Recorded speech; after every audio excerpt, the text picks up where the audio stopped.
What's up everybody, it's TKE and today I have another real life type of video. I'm going to be doing the start bench cut video. So Hoop Central on Twitter, I think they're just at Hoop Central. They've been posting just different start bench cut scenarios over the past couple of weeks. So I'm going to dive into those. So as always, please make sure to like the video and then subscribe to the channel so I can keep bringing you guys more NBA content. So I'm just going to see who I would start, bench, and cut for these three players that are in each picture. So without further ado, I'll just get into the video. Okay, first one, we have Bradley Beal, Paul George, and Jimmy Butler. So these players are all probably around the same caliber, and depending on what team you have is going to really make the decision of which player you're going to start and which one you're going to bench and which one you're going to cut. For these three guys, Paul George is my obvious start guy. He brings it offensively and he brings it defensively, and he's just that perfect culmination of both in what a team would probably need. And then I think I'm gonna bench Bradley Beal and then cut Jimmy Butler. I think Jimmy Butler's a good player. I know I'm a Timberwolves fan, you can see it on my shirt. I don't really have any ill will towards Jimmy Butler. I'm not cutting him because he devastated the franchise, anything like that. I think in this scenario, Bradley Beal is the player I would want on my bench. I need him as a scoring punch in certain situations that I don't think Jimmy Butler can really provide. Beal can play defense when he wants to, not up to Jimmy's caliber, but he can. You know, when he's on a good team, he's going to be wanting to play defense, so that's why I'm taking Bradley Beal. But I wouldn't, anybody that takes Jimmy Butler, he's a very, very, very, very valuable player, and I think that there's nothing wrong with taking Jimmy Butler over Bradley Beal in this scenario. All right, so the next one is the first one where we're talking about players that are not in the league right now. So we have Russell Westbrook, who's in the league, Allen Iverson, who has been retired for a number of years, and then Chris Paul. So they have Chris Paul in the New Orleans Hornets jersey. So I'm wondering if they want me to take New Orleans Chris Paul or just Chris Paul in general. But either way, I think in this scenario, I'm going to start Chris Paul just because of his playmaking ability. He can score the ball when he needs to, but he's one of the best point guard defenders that our league has ever seen. He's very consistent. I mean, he's still bringing it, and he's in his, 13th year in the league, something like that. So Chris Paul is the guy I'm going to start in this scenario. And then coming off the bench, I'm going to have Allen Iverson, and then I'm going to cut Russell Westbrook. I mean, this is a very difficult decision between all three of these guys. Any order you have them, I think it's fine. But realistically, Allen Iverson is just a straight killer. He does so many things well in the basketball court offensively that's the type of player you need. So I'm going to go with Allen Iverson benched, Chris Paul starting, and then Russell Westbrook cut. So for this third one, we have some really young, valuable point guards that we're going to be looking at. We have D'Angelo Russell, Shai Gilgeous-Alexander, and De'Aaron Fox. Realistically, right now, the player I'm starting is probably Shai Gilgeous-Alexander. Not only for now, but going into the future, I think that Shai is the player that I'm going to want. He's not the best currently, but going forward, Shai is the guy that I'm going to be starting. And then, honestly, I'm not sure between D'Angelo Russell and De'Aaron Fox. They both bring so many different things to the table. Like, De'Aaron Fox is such a good guy on the fast break. He's a very savvy defender. He's quick. He gets to the rack easily. But then we have D'Angelo Russell, who's ball handling and his shooting is top notch, and his playmaking is really good as well. It's kind of a wash for me, but as a Timberwolves fan, I'm going to show a little bit of bias here, and I'm going to take D'Angelo Russell. So overall, we're going to start Shai Gilgeous-Alexander, we're going to bench D'Angelo Russell, and we're going to cut De'Aaron Fox. All right, so this is the first one with absolute NBA legends, just some of the best players of all time. And this one's going to be very controversial. Magic Johnson, one of the best point guards of all time.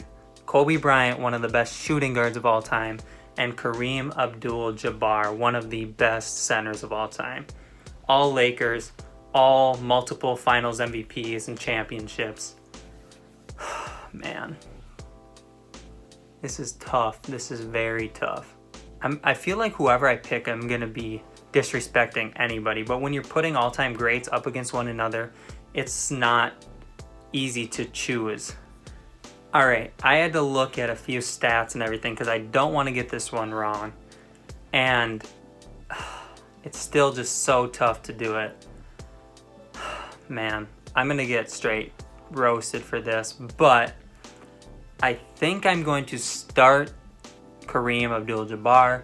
He's the all-time leading scorer in the NBA. He's like number one in win shares, everything like that. He's just one of the best players of all time. I mean, all these guys are some of the best players of all time, but he has to be the person I start. And this is as tragic as the events that happened earlier this year and everything that happened to this player. I feel very wrong doing this, but if we're talking just basketball wise and not legacy wise on overall effect on the game of basketball and everything like that, because this player made everyone love the game of basketball. Even if you hated him, you loved him because of what he brought to the game and the level of intimidation and dedication and hard work and effort and everything he brought to the game. But I'm going to have to bench Magic Johnson and cut Kobe Bryant, because I think what Magic Johnson brings to the floor as a 6'9", 6'10" point guard with really good handle and very, very good passing, I think that's so valuable, and he's one of the top 5, 7 something players of all time. So I'm going to start Kareem Abdul-Jabbar, bench Magic Johnson, and cut Kobe Bryant. As difficult as it is for me to say that. Rest in peace to Kobe, but that's what I'm going to have to do. All right, big man time. We have Kristaps Porzingis, Bam Adebayo, and Karl Anthony Towns. For me, the starter is undisputable in my opinion, but I think the gap is closing much more than it used to. But Karl Anthony Towns, in my opinion, the undisputable starter in this scenario. Towns is the best offensive big man in the NBA. His defense is subpar. It is. But as a player, Towns is very talented offensively, and I think that his skill set is the most valuable to an NBA team that is wanting to win basketball. You surround him with the best possible players, and I think that he can be one of the best players on a championship team. Then I am going to bench Bam Adebayo. His defensive versatility is absolutely insane. He can guard so many positions. He moves his feet so well. He's very strong as a rim defender, but he also can step out and guard wings when he has to. And I think that's a valuable asset. And I think that his offensive game is evolving every year so much that he was looked at as not even a top 10 center a couple years ago, and then he worked his way up, and now he's considered 4th, 5th center, Embiid, Jokic, Cat, Gobert, Bam, Vucevic, in that area. So I really think Bam is a person I'm going to bench, and I'm going to cut Kristaps Porzingis. Porzingis' skill set at his size is virtually unheard of. He's bigger than both of these two height-wise, and his defense is good. His size helps with that shot blocking ability, everything like that. But I think that Kristaps lacks in some areas that the other two do not, and that's why I'd have to pick those two over him. So start Cat, bench Bam, and cut Kristaps Porzingis. All right. This one's full of young guys with very high potential. So we have Brandon Ingram, Donovan Mitchell, Pascal Siakam. This one, in my opinion, is very cut and dry. Pascal Siakam is my starter. Ingram's coming off the bench, and Donovan Mitchell is cut. I'm going to go on the record and say this. I think that Donovan Mitchell is slightly overrated in the overall landscape of the NBA. think he's a good player. I mean, he's definitely all-star talent, everything. But I think people overrate him quite a bit, and it's not, in my opinion, it's not even close how I'm ranking these. Pascal Siakam is one of the best players on the championship contender. Brandon Ingram played on an all-star level this year. He got a chance that he didn't get in LA, and he's showing us what he can do. And Donovan Mitchell's very good. He's the best player, maybe second best, depending how you look at it, on that Utah Jazz team.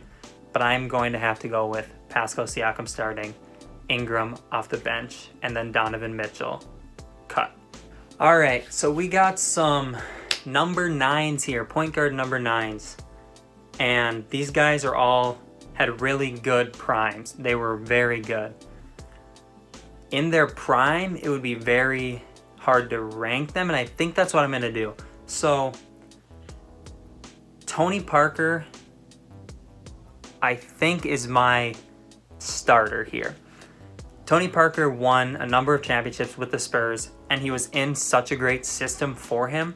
And I think if like Rajon Rondo was also in that system, that he would have done just as well as Tony Parker, in my opinion. But Rondo didn't have Greg Popovich for his entire career, and I think that's what puts Tony Parker as my starter. Fundamentally, he's one of the best point guard playmakers that a team could have, and he's not that star guy. He's just like that perfect glue guy that does everything he needs for his team to win. So I'm going to start Tony Parker, and Rajon Rondo is going to come off my bench, and I'm going to cut Gilbert Arenas.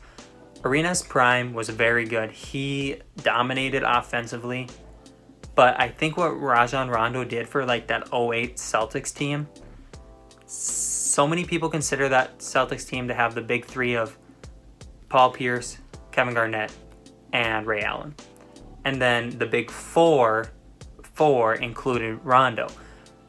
But Rondo, some people may say that Rondo could replace Allen in that big three just because of what he provided offensively. He facilitated that offense to do all the great things that Celtics squad did for many years. Not just the 08 championship team, for every team that the Celtics put out there that made a run, Rajon Rondo was facilitating that offense. And I think his prime definitely went down after leaving Boston, but I do think that he is one of the best pure point guards at their peak that we've had in a long time. So I think Rajon Rondo is my bench guy, and then I'm going to cut Gilbert Arenas. Okay, so Shaq, Hakeem, and Tim Duncan. I'm going to come and say right off the bat, I'm going to start with the person I'm cutting, and I'm cutting Hakeem Olajuwon. I think that he is one of the most talented big men that we've ever had in the NBA. Obviously, I didn't watch most of these players' primes, so you all can have your own opinion on this. It doesn't affect me whatsoever. I wasn't able to watch these players really play in their prime. I watched the end of Tim Duncan's prime, and I think that his career accomplishments put him above Hakeem Olajuwon's, but I don't think that they meet up to what Shaquille O'Neal did or how Shaq dominated the NBA with his physicality, his size. So I think that Shaq is my starter. I'm going to bench Tim Duncan, and I will cut Hakeem Olajuwon. All right, so this is a very interesting one because you could put these players, rank them 1, 2, 3, however you want, and I think that I would accept any rankings for that. So with that said, I need to think about this one because I didn't look at these before I started this video. These are all like right off the rip, so I have no idea what I'm gonna do with this one. Okay, I'm going to start Giannis. This is very controversial because Giannis hasn't won anything. The other two are both finals MVPs.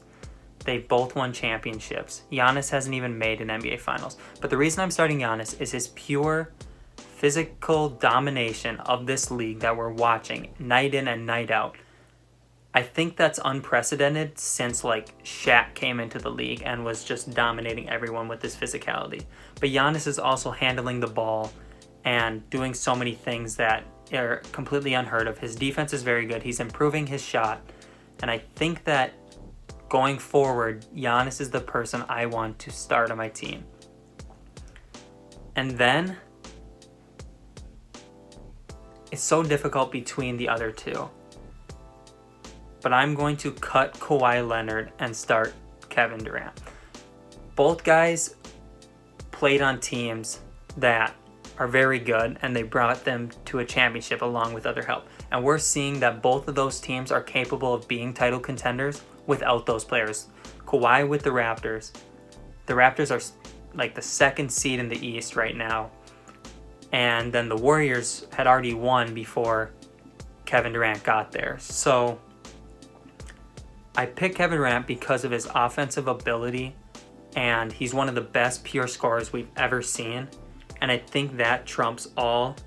And I'm picking him because I can count on Kevin Durant to be starting for me every single game. I understand that 60 games of Kawhi Leonard is better than 82 games of almost every other player in the league, but I'm taking 80 games of Kevin Durant over 60 games of Kawhi Leonard. The load management is something that I do not want to work with when I'm building a team if I can choose somebody who I know is going to be there.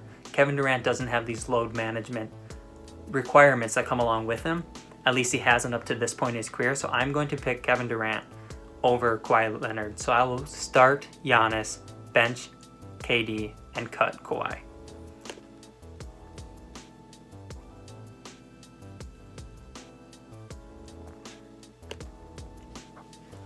All right, so the last one I'm going to do, 3 of the best point guards. And it says all in their prime. So we have Steve Nash, Chris Paul, Jason Kidd. I'll come out right away and say I'm cutting Jason Kidd. Very good point guard, but I don't think he levels up to Chris Paul and Steve Nash. Between the other two, Steve Nash has won, I think, 2 MVPs. Let me check that. Yes, Steve Nash won MVPs back-to-back in 2005, 2006. Chris Paul has not won an MVP. He's also not won an NBA championship. Chris Paul's offense and defense, culminating-wise, to me, might be better than Steve Nash. But Steve Nash at his peak was one of the best winning point guards in the NBA. So this is a very difficult decision. I got to think about this one too. I think that I'm going to start CP3, bench Steve Nash, and then cut Jason Kidd. I think that CP3 offensively and defensively brings more than Steve Nash does to the table. And as someone running a franchise, I would want that player that's going to facilitate my offense, as well as be able to match up defensively with any point guard that is coming at them. So I think that that's the only option I have here, is to start Chris Paul and to bench Steve Nash and then cut Jason Kidd. All right, I lied. There's one more, 3 very young guys. And these 3 players, Jason Tatum, Ben Simmons, and Devin Booker. I am going to start Ben Simmons. A lot of people may be questioning my decision with this one because Ben Simmons can't shoot. Okay, I understand that. But what does it say about Ben Simmons that he can be regarded as one of the top tier point guards in the league and he doesn't shoot threes? To me, that says so much because of his ability to dominate the game. Again, it's like Magic Johnson. He's 6'9", 6'10". He facilitates the ball really well, and he's like one of the best defenders. He guards point guards, and he can guard all the way through the center position. He's so versatile in that role that I think it trumps everything about his shooting. Just think if he develops a jump shot, how dominant he'll be. But if he never does, he's still going to be one of the most dominant point guards in the league. Ben Simmons, start. Then I'm going to bench Jason Tatum and cut Devin Booker. The reason I did that is I think they're very similar offensively. Devin Booker has a slight edge over Jason Tatum. But with Tatum's playoff experience and his ability to defend some of the good wing players in the NBA, I think that puts him ahead of Devin Booker and really puts him in a tier and really puts him at a position where I can't choose Booker over him because of what he's doing on both sides of the ball. And I value defense because defense may not win championships, but when you get to the playoffs, you see that the scores aren't 120 to 118 every night. A lot of those games are finishing under 100 points, and that's because the defense is really gearing up. So I think that Jason Tatum provides more for an NBA franchise than Devin Booker does, simply based off of his ability to play on both sides of the ball. All right, so that is my start bench cut. If you had any problems with my list, please put them in the comment section below. I'll make sure to reply to them. You can reach out to me on Twitter, call me out. I'd love to discuss any of this with anybody. But thank you guys for watching. I really appreciate it. If you have any video ideas, put them in the comments below. Again, make sure to subscribe. Make sure to subscribe to the channel. Thank you all for watching. It's been TKE. It's been real. Peace out.